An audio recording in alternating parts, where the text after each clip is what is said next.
If you want tickets, you know the drill. You're going to have to travel to California or Arizona because there is no lottery here in the Silver State. But why is there no lottery here? Well, the state constitution simply does not allow it. But opponents argue a local lottery could benefit state services. Others remain skeptical on its impact in Nevada's leading industry.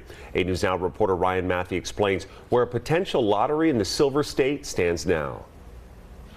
It's a gamble all Nevadans know, having to run the state line whenever there's a lottery just to buy one ticket. But soon, potentially, they won't have to run here much longer because the state's the closest it ever has been to create its own lottery, but they have to change the state constitution to do it. America, we have the number 8. Multiple failed attempts later. Nevada is a state that can reinvent pretty much everything.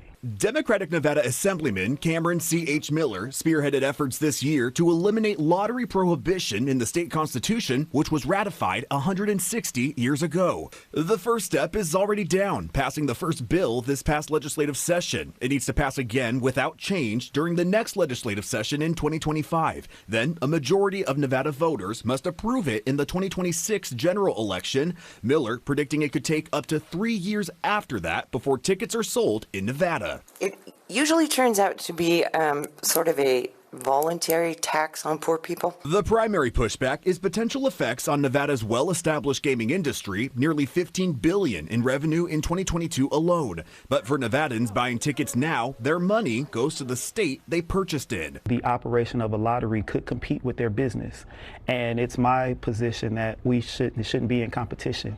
We can be partners together. What that lottery looks like and how it could benefit state services is unclear as of now. I think the people who want to gamble at casinos like the environment, whereas this is a completely different experience. So I don't think it would take away at all.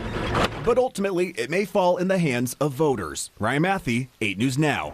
Assemblyman Miller says mental health services for our young people could benefit from potential lottery revenue. Where the money would go would need to be established by law by the entire legislature. It's also unclear if tickets would be available in grocery stores as it is in other states due to strict gaming commission guidelines.